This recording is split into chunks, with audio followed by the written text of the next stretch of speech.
Good morning, my friends. This is TheFreind here, and let's talk about Li-Ming's talents. As per usual with my talent explanations, the assumption is that you already have a decent understanding of their basic abilities. Some talents will change mechanics, and if I need to clarify anything, I will let you know. Let's not waste any time. Let's get into it. Level 1, Force Armor. Gives you spell armor for every enemy you're hit with your Q. Very useful against burst mages, your Kael'thas, Jaina, other Li-Mings, Nova especially. Being able to substantially reduce the kind of damage you can take, and then you can quickly retreat, get out of the way. Very useful in keeping you alive and reducing the chances that you just get clipped completely randomly, even in the midst of your team. Because losing your damage output can really set back your team in a team fight. Not only that, Kael'thas and Nova, they have point-and-click ultimates. They're not often picked, but if you pick up Force Armor, you heavily disincentivize them from taking the ultimates and from targeting you if such a thing happens. And lastly, of course, you can survive it much more easily if you can just find a straight hero to hit Force Armor. The charges you carry are also permanent, so you can stack them up to 4 and then walk around the map feeling completely safe until something comes up. The mana regeneration is a complete joke. On a numbers standpoint, it is impressive. Doubling your mana regeneration is awesome, but when Li-Ming is underneath 35% mana, you are not in a good time. As soon as you get one kill, you're not going to have any more mana to start your chain, activate your passive, and then send out another rotation of abilities. You're forced down to casting ability every 3 seconds, and that's not good enough for Li-Ming. You need to get into fights either at full mana or at an extremely healthy mana pool because Li-Ming will go through it like butter if she starts getting those resets. If you get down to 35% mana, if anything, this is more of an emergency reserve. Do not rely upon this. This does not give you any. This does not replenish your mana in any meaningful way, unlike the other two talents. So Force Armor is there for your spell armor. Don't think about anything else. Aether Walker. Ooh, I kind of slept on this talent. I thought this was kind of like a very meta, everybody's picking the bandwagon, but turns out it's a really damn overloaded talent, and for good reason. Aether Walker, first of all, it cuts the mana cost from your teleport right away. It costs 30 mana. It's not much, but it has a 5-second cooldown, so you're basically spamming it all the time.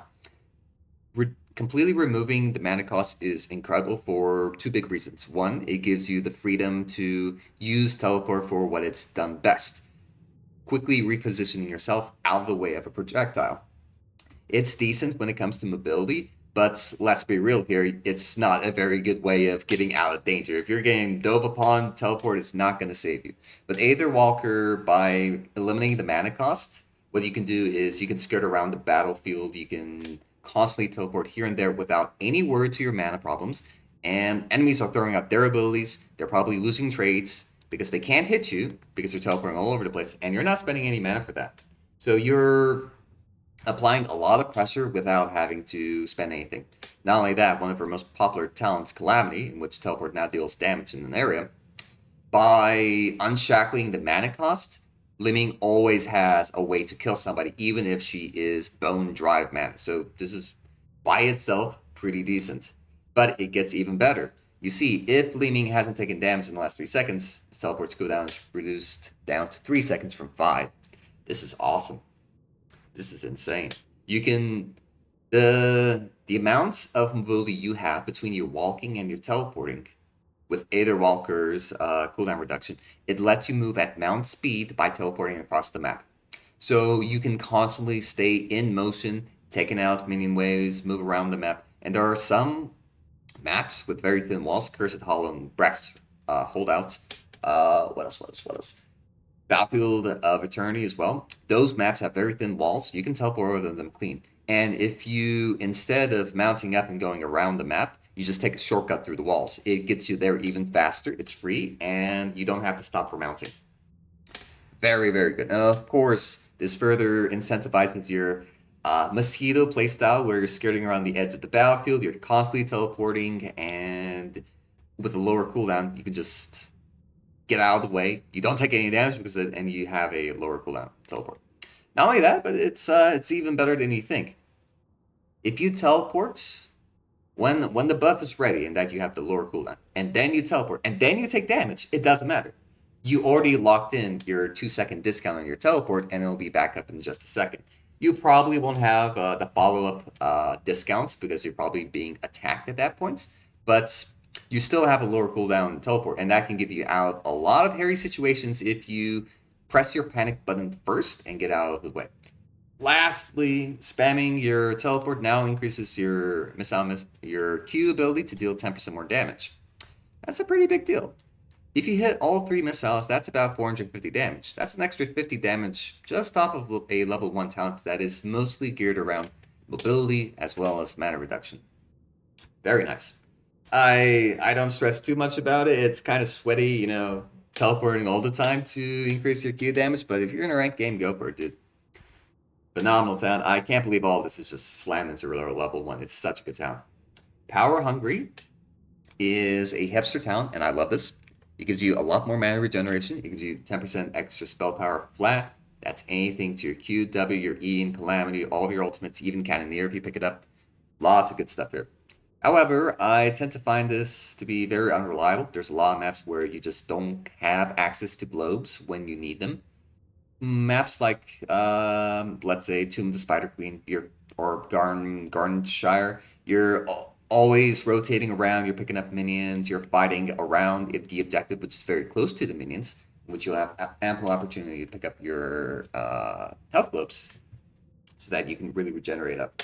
It's the best of the options when regenerating, but by still having teleport as a mana cost, I tend to run dry very quickly. Aetherwalker is surprisingly the best talent for damage, survivability, mobility, as well as mana restoration. Big recommendations to Aetherwalker. Force Armor situational, you pick it up against magic heavy teams, obviously, and then Power Hungry if you're going Orb build. Speaking of builds, Li-Ming has 3 primary builds, but a lot of talent variety at the very least. It's Orb build, where you pick up a lot of talents relating to W. It's Calamity build, you pick up everything related to your teleport. And then there's Q/Auto Attack Hybrid Li-Ming. It's not very popular. It's my favorite. I'll tell you more about that later. But yeah, let's go back to it. Level 4, Charge Blast. You hit an enemy with a magic missile, you can auto attack them to consume a mark that deals an extra 90 damage. It's kind of a crap talent, I'm not gonna lie. It's very underwhelming. If you hit multiple targets instead of concentrating on one, it becomes relatively decent. This is about 2/3 of one magic missile projectile, so it's decent in amplifying your damage.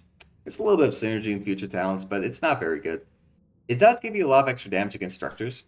Your Q, although it does incredible damage, the developers were wise enough to reduce the damage to structures because you can't miss it against them. So it really gimps your damage. But Charge Blast does not suffer from this drawback. It does full damage against structures, against creeps, against minions, monsters. It overall increases your damage output all over the place, but it's a lot of effort for a little bit too little gain. It just doesn't deal enough damage. Triumvirate, however, is a very good talent. If your W goes about half its distance, which in reality it's actually probably a fourth or a third of the distance, it's kind of funny how that works.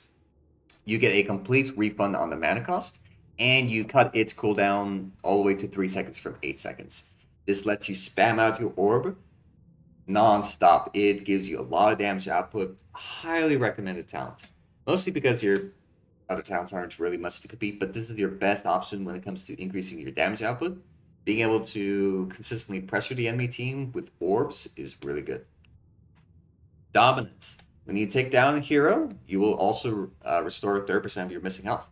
Very handy when you're going Calamity build or against Lost Vikings or compositions with multiple heroics like Misha from Rexar. Getting extra healing is quite nice. If anything, you want this against very high octane games. You're fighting against lots of assassins, and not just assassins, melee assassins, where, if you kill one, the other one's going to kill you. This gives you a little bit of extra time. By killing one, you can possibly get away with your extra health. It's something to think about, but you only want to pick up Dominance if you feel like survivability might be an issue after you reset. Otherwise, you pick up Triumvirate for a consistent damage increase. Level 7 is the defining moment for Li-Ming's damage output. Either you specialize into your Q, your W, or you start the Calamity nonsense. Seeker, if three missiles hit the same target, you deal an extra 140 damage, which is basically a fourth magic missile. This damage output is ridiculous. Think about it. 450 damage, 20 mana, 3-second cooldown. That is among the highest damage per second abilities in the entire game. And getting Seeker, you just increased it by 33%. That's a whopping 200 damage per second. It is absurd. It is great when you're hitting bosses, big monsters, big objectives, structures. This also does full damage against structures. So it lets you really siege up. And of course, the lethality on heroes is nothing to underestimate. But it's very, very difficult to pull off on a mobile enemy hero. You are highly reliant upon your team having some sort of crowd control and locking somebody down, and then you can capitalize on them. Furthermore, if anything gets in the way, 2 out of 3 missiles, it's not going to proc Seeker. So that is pretty annoying. It's a very situational type of talent. If your team has lots of CC and you need payoff, Seeker is phenomenal. You should really pick it up. Today's Vengeance increases the damage bonus you get from traveling by 30% on your W. It does more damage the further it goes, so this gives you basically 30% more damage if you hit somebody at the edge. Also, reduce the cooldown by 1 second.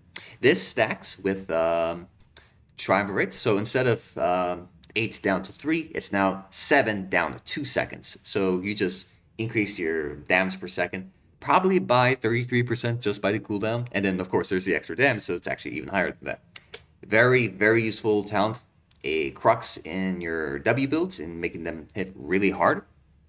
Not much more to say here. Good talent. Calamity. Everybody knows Li-Ming for her Calamity and for good reason. Imagine a talent that just gives your ability that does no damage 300 damage. This is absurd. A lot of heroes, they have hard-hitting abilities, but they're either 200 or 250 damage. 300 is the extreme case, and this is typically reserved for your mages that have the hardest hitting abilities in the game. Li-Ming just gets this on a talent. Goodness gracious me. Calamity is amazing because it gives you reliable damage. Li-Ming's biggest issue is that all of her abilities are skill shots. If you're fighting somebody that is hyper mobile, think of your Tracer, think of your Genji, you can't hit them. And if you can't hit them, you're not dealing any damage. Calamity, though, it is point and click teleport, and then it does the damage in a gracious area around it. You don't have to aim at all. Just toss it in the direction, you land there. Congratulations, you just did damage. This gives you a lot of power against hypermobile assassins, melee assassins especially. It gives you a way to fight them without having to rely upon your other abilities. And not only that, but it's a great add-on to the rest of your combo. You already deal 450 damage from your magic missiles, and then a total of 405 from your arcane orb. That's 850 damage. Let's add an extra 300 on top to make it 1150. It gives you a lot of slaying potential. You see somebody low on health, you get in position, and then you just slam it down. Calamity is great for this. And of course, let's talk about the synergy with Aetherwalker, where one, it's free, so it's very easy to, you can use it all the time. Even if you're out of mana, you can still execute people with Calamity's damage. Also, lower cooldown. You can, if you can get into a fight. Now here's hope where it's 3-second cooldown. Sure, you're going to get hit, but guess what? You're going to have another Calamity teleport in 3 seconds in order to deal damage. And then from that point on, you probably will back off or something like that. But still, it gives you more opportunities to use Calamity, and it makes it happen more often. Very good talent, but not my favorites. Again, we'll talk about that later. Ultimates. Li-Ming has, realistically speaking, one good ultimate. Disintegrates? No. There's a problem with this. You see this? An ultimate that costs 80 mana and it does 480 damage. I'm sorry. Do you want to know what else does 450 damage? Magic missiles. You have a fourth basic ability in terms of damage, and not only that, it's worse because you need to sit still for 2.5 seconds in order to deal all the damage. If an enemy moves out of the beam, or if they move out of the beam, even for a second, you already lost 200 damage. So it doesn't. Disintegrate is so close to being really good, but you need a lot of things to work out. You need levels. Actually, hold on. More on that later. Disintegrate is your payoff for high CC teams. You're throwing out your combos, but it's not enough to kill an enemy. How do you remedy this? Disintegrate. Disintegrate gives you a lot of extra damage, and not only that, it lets you deal damage to multiple enemy heroes. If you have a mosh pit going on, this lets you just completely blow people out of the water with a huge ultimate. And not only that, but her trait also resets her ultimate abilities, which is pretty cool. So you can disintegrate multiple times. Issue is, though, turning yourself into a stationary target invites all sorts of trouble. You may not think about it too much, but you'll find that you'll probably die a lot more often when you press the R key at some point, because enemies know you're not moving, and they can probably sneak up on you whilst you're focusing on another target. It's also kind of problematic in that Li-Ming loves resetting and just recasting her abilities because she has very fast cast times. Disintegrate locks you down for 2.5 seconds. And it never feels good, casting it early so that you can use your other abilities. That's just kind of awkward. Getting out of danger, sure, but following up, it's kind of tricky. It kind of lowers your damage output in a way. But there is one big bonus that goes to Disintegrate, and that it's good at clearing minion waves.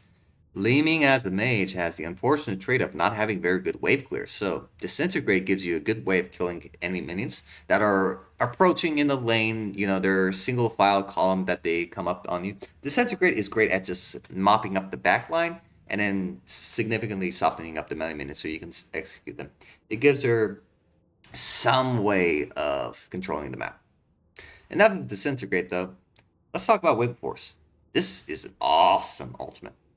Very fast, liberal, long range ability that just knocks people a bit away. It's not too far. However, pushing somebody interrupts their casting abilities, it interrupts their commands, and if they have any channel abilities, goodness gracious, this is great at canceling it. It has a 0.75-second delay upon pressing the ability, and it's repulsing people away.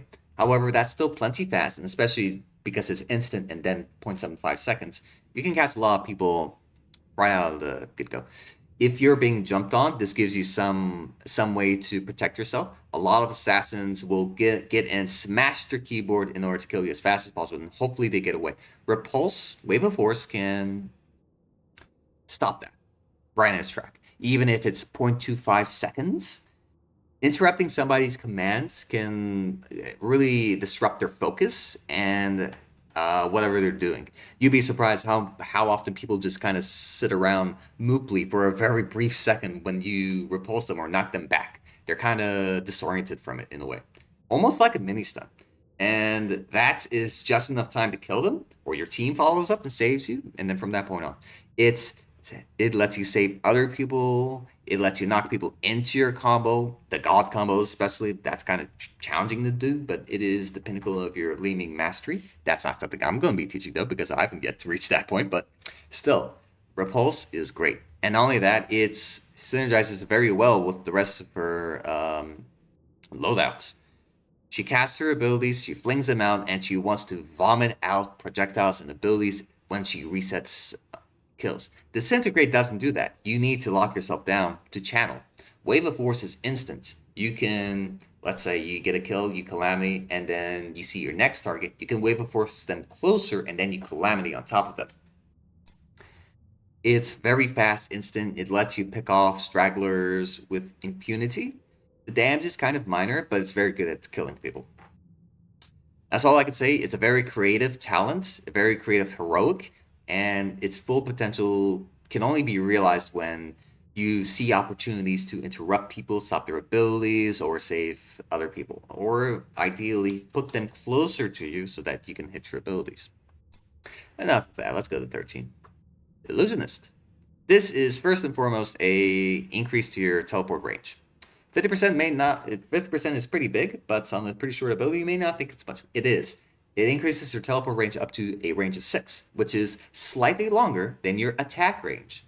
So if you need perspective, that's how far it goes. It gives you so much mobility. It lets you jump over walls that are previously unjumpable. It's lets you get out of fights, it lets you get into fights, mid combat mobility, and of course, calamity. It's very important. Calamity is extremely short range. Although it is reliable to hit, you need to get into dangerous territory in order to get close enough to use it. And then, of course, you teleport right on top of an enemy. So if you get body checked, that could be a really big, dangerous situation for you. Illusionist gives you a way in teleporting from a long distance away into the fight. If you get a reset, you can immediately get out at a comfortable distance, which is really good. And of course, if you take 20% of your health at once, the cooldown is refreshed immediately. I'm not too sure how this works. If it truly is instant and you need a huge damaging ability to proc it, in which case that is not very good, or it's fast enough interval where you take a lot of damage and over 0.5 seconds and that can proc it, that would be decent. I never take advantage of the reset because I always forget about it, and I don't see it proccing too often. But it's a panic button. Typically, you're going to be mashing your teleport key on every possible instance as Li-Ming, so I guess that helps out. Those are very good in Calamity builds, by the way. Mandatory. Cannoneer. Imagine every single time you cast your ability, you increase your damage by 75%, and it gets fully converted to spell power. Spell damage, I should say. And you stack it up to 3 times. And there is no duration on it. You got the buff, it'll last with you until you discharge it with your next attack. This is pretty decent. Whereas Illusionist relies upon Calamity, and sometimes even if you pick it up, it's still not safe enough to use Calamity's damage. And then Blast Cannon, which increases your damage at a cost of your health. Cannoneer gives you raw damage at no additional cost, and the damage is pretty substantial. When you get resets and you activate another rotation abilities, that gives you another 3 easy stacks for you to use.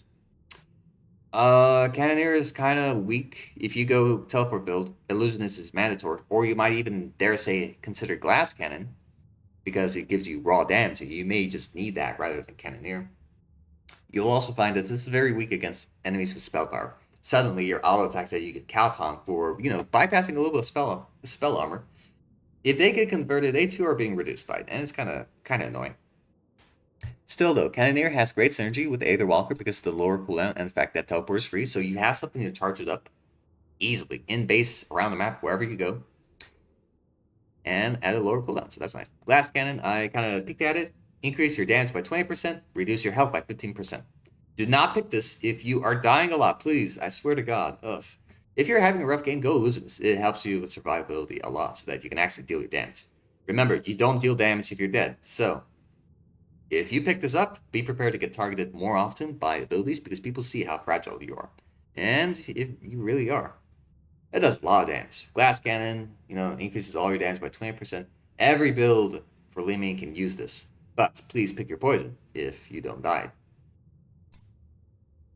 16 is a pivotal talent tier for many years, and Li-Ming is no exception. If you were going W build, I would not recommend Arcane Orbit, although it does travel further, so even if you miss, it can go even further and it expands even bigger, so it has a chance to hit somebody. It doesn't increase the damage that much, because when you're casting from a real far distance, you're not in range to use your Q. And if you become solely reliant on Arcane Orb, you'll notice that you're kind of doing less damage than you should be, because you're trying to take advantage of Arcane Orbit.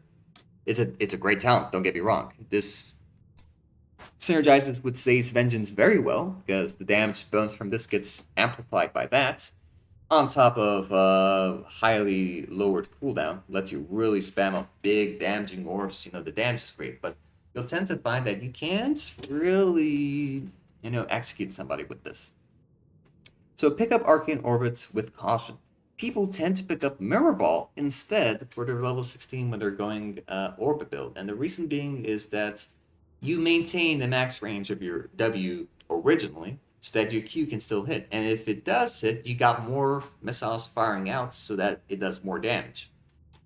If you find a stationary target, Mirror Ball obliterates them. Like, no questions asked. It's great. It also increases the chances of something hitting because you got more projectiles flying, and they're also activating from a longer line behind Li-Ming and converging on the line. So there's a higher chance of it hitting as well. Mirror Ball's great. Great talent. If you need more damage and you're not too sure how, Mirror Ball will do you well. But you need CC. If you don't have CC, Mirror Ball is like magic missiles to begin with. You can't really hit them, and you're not doing any damage. Diamond Skin, oof, very strong, but I have mixed feelings about it. You see, Diamond Skin gives you a huge shield. This is awesome for survivability. If you are dying a lot, you are begging the gods for some survivability in your Calamity build. Diamond Skin just does it. Like, it's insane. This is a huge shield on a low cooldown. Well, what more can you ask for? Well, Diamond Skin comes at the cost of sacrificing your damage output on 16. Although being alive is more important than being dead, if Li-Ming has a lot of survivability and just being very far away from the fight, she's a very long range character.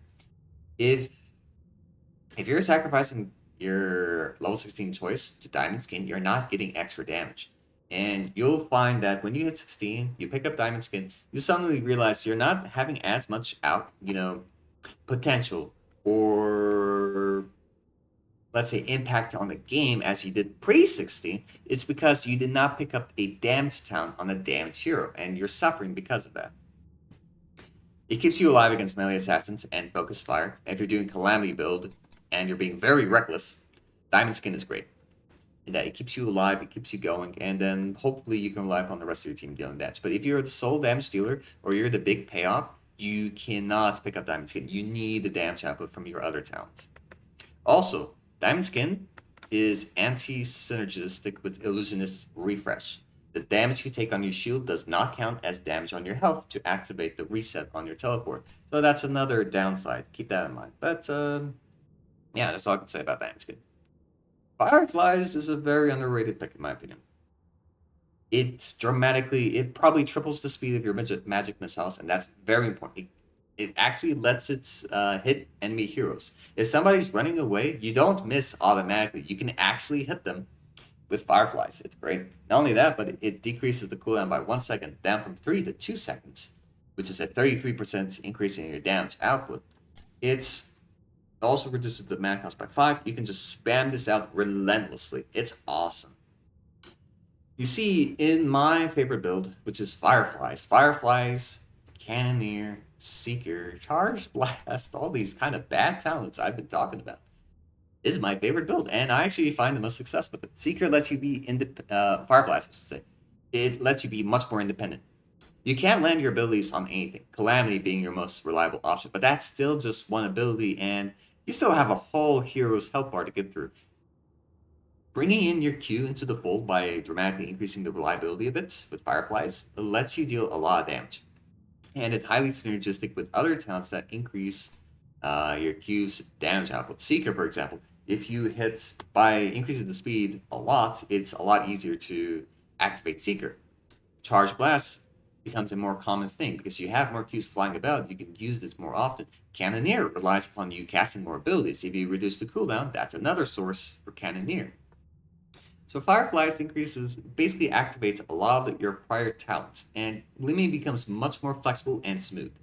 If your team has CC, you should pick Mirror Ball because you increase your total damage output. If your team does not have CC and you don't need the other talents, you should pick up Fireflies. This gives you a lot of independence, and it gives you threatening aura, threatening potential, and lethality away from your team, and lets you be this mosquito very nicely. Level 16 is over. Let's go. Our 20 talents are unfortunately kind of a mixed bag. Some are good, some are bad. Let's talk about what is bad. Arcane Pure Power. Do not pick this. Although it is very interesting and unique. There's nothing else in the game like this. It's not very good. Li-Ming's whole shtick is that you kill a person, you reset all of your abilities, and you continue this chain until the entire enemy team is dead. When you're in the middle of Arcane and you're casting out your Disintegrate, you're not getting resets. I mean, you are, but you're too busy, using Disintegrate, which has no cooldown, and it's kind of awkward because of that. You're not using anything from the rest of your abilities. You're not using all your talents, you're not using your abilities, you're not using your mobility, you're instead just Disintegrating, which is there is no extra bonus to your Disintegrate, with the exception of Blast Cannon. This is the only talent that bolsters its damage, and you're kind of just left with a basic level 20. If it was Disintegrate with the Temporal Flux with a big slow, that makes it interesting, but it's not very good. Arcane Pure Power has only one use case, and that is sieging down an enemy keep. If you're on Towers of Doom, this is good because you need to take down keeps all the time, frequently, as much as possible. And this gives you unlimited sieging potential. Of course, it makes you a big target. When you enter Arcane mode, there is a 0.75-second channel time, both entering and exiting. So if you get jumped on and you need to get out, one, you might forget about clicking the key to get out of it, so that's awkward. And two, there's a substantial amount of time that you're doing nothing, and then three, you finally teleport after that. Teleport is typically instant, so if you see trouble coming your way, you just teleport, you just fling your mouse across the room, and then you teleport in the opposite direction. You can't do that with Arcane Pure Power. It makes you vulnerable, it doesn't give you much benefit, and it's just a win more. This is just cherry on top of a very luxurious, expensive cake. It is purely for show. This is not a good time. For a level 20 talent, this has a 60% win rate, which is abysmally low. Usually it's 75% because the team that hits level 20 typically wins the game. So that is kind of sad, and I lose games because I picked this up instead of actually a useful talent. So, all Rosh's elements. Every ability you cast makes the subsequent ability deal 5% more damage up to 20%, and the bonus is reset when you use the same ability within a combo sequence. This is a very good way of amplifying your damage. If you need more damage and you're not really up to snuff, all Rosh's elements is just very solid. It's also very easy to use. Sure, okay, you might not be good at Li-Ming, and you might be resetting the chain because you're casting multiple abilities, one after another without chaining. It's still a 5% damage increase. That's not bad. 5, 10% on your two most important abilities. That's a decent enough upgrade. Not great for 20, but it's something. And once you get more skilled with Li-Ming, or you pick up Calamity, where you have a third ability that could benefit from the spell power, it really gives you all damage. It's great with Calamity because of the high damage outputs and the fact that it becomes a contributing factor to the chain's damage potential. So your Q can do 5%, your W's doing 10%, your ultimate's doing 15%, and then your Calamity's doing 20%. So all of them are benefiting from that high damage. Also, it's great in synergizing with Disintegrate. Increasing your ultimate's damage by 20%, not bad. Sign me up. That's pretty good. Balrasa, very flexible, very easy pick. If you're uncomfortable with Li-Ming and you're still learning the ropes, pick it up. It's pretty good. If there is an upgrade to your ultimate, you must pick Repulsion. This is mandatory. Doubling your cast range lets you have complete control of the battlefield. You can cast this wherever you want, and it lets you knock people around. How the knockback works, actually, is that if an enemy gets hit by the repulsion, they'll be knocked back a certain distance. It doesn't matter how close they are to the center, or if they got tagged at the edge, it's going to knock them back however many units it knocks them back. So, repulsion just dramatically increases that knockback distance. So, you can tag somebody at the edge, doesn't matter. They go flying towards your team. And that's very important because you can knock people out of position. You can completely disorient a team. Let's say they're a brick formation and they rely upon strength in numbers, very tough to break. By casting Repulsion straight in the middle, you can completely break the formation. They're all scattered. You can pick off whoever is knocked to the front very easily. And then whoever's in the back needs time to reorganize and regroup. And by the time you kill the first person, you have another Repulsion to start this chain again. Also, Repulsion dramatically increases the likelihood that you can combo off of yourself for two reasons. One, when you're casting abilities as Li-Ming, it's typically long range, and you're only hitting somebody at the very edge of your screen. Because of this, you tend to not have enough range for your wave of force. It's just barely out of range, so you can't really lock them into you. That's kind of annoying. So it's only like side to side. Giving you a cast range lets you actually have opportunities to cast it behind them and still have maximum damage output from your orb and your Q damage, and you can knock them into it. The God shove can kill people from full health, especially squishy assassins. Also, great self-build. You're being dove upon, shove them aside. You're chasing somebody, shove them towards you. Sure, you're probably going to save a lot of people when you're learning Li-Ming. That's okay. Every cast you make makes it more reliable in the future. And my pro tip is the closer an enemy is to the center of the cast, the more chaotic it could potentially shove them away. Enemies closer to the edge are more likely to go where you want, but somebody closer to the center, because of that 0.75 second delay, they could cross over the center and then move on the other side, and suddenly it pushes them away instead of towards you.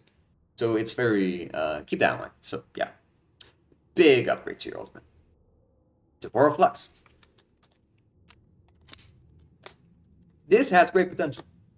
It used to be stronger, but it's no longer. You see, how it works is when somebody is being damaged by your beam, they get gradually slowed. It starts off super weak at like 5% or something like that, and then goes up incrementally with every hit up until 60%. But 60% is at the very end of the channel at 2.6 seconds. So in reality, this is not a 60% slow. This is actually anywhere from a 20 to 50% slow at best. And if an enemy gets out of the beam, even for a split second, the slow is gone immediately. There is no grace period where, they're kind of slow, then you go from there. No, it is just immediate break. So that's really annoying.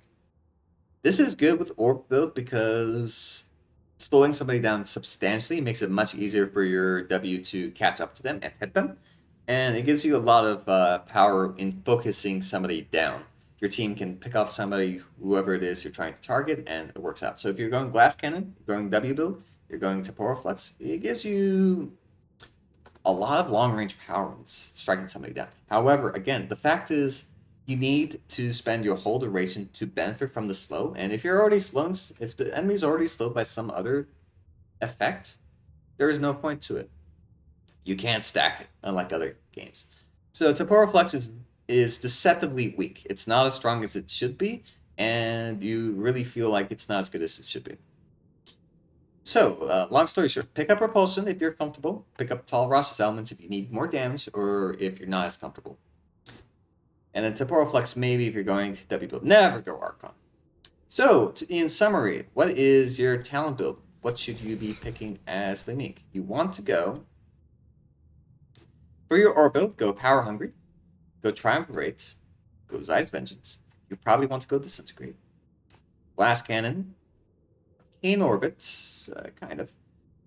If you're shoving out W's nonstop, go Arcane Orbit. Otherwise, go Mirror Ball if your team has CC. Lastly, pick up Temporal Flux or Talrash's Elements. Either or will be a big boon. If your team needs a little bit of slowing, Temporal Flux gives you picking potential, and that's when you're targeting somebody down, they can't escape your wrath. Talrash's Elements gives you more damage, so you can consistently keep the damage and pressure up. That's your Orb build. Your Calamity build is going to take either Walker or Force Armor, we shall see. Typically, Triumvirate Dominance is a good option too. Calamity is a must-have. Wave of Force is typically chosen just because it's much faster. You get a good damage chunk, you shove people around, you have utility, you have CC, and it's instant damage. So you can chain that with your fast speed, instant Calamity action. Illusionist for extra range. If anything, too short of a range for Calamity makes it harder to use than increasing your damage output. So by increasing the range, you can actually hit enemies. You don't miss it ever. This increases your damage, actually, as well as your survivability and your mobility. Diamond Skin is typically chosen if you're going balls to the wall deep with Calamity builds. You tend to be taking a lot of damage. Diamond Skin keeps you alive. Otherwise, you want to pick up Fireflies so that you can continue being in the fights at close range and still hit enemy heroes and deal damage to them. Otherwise, Mirror Ball.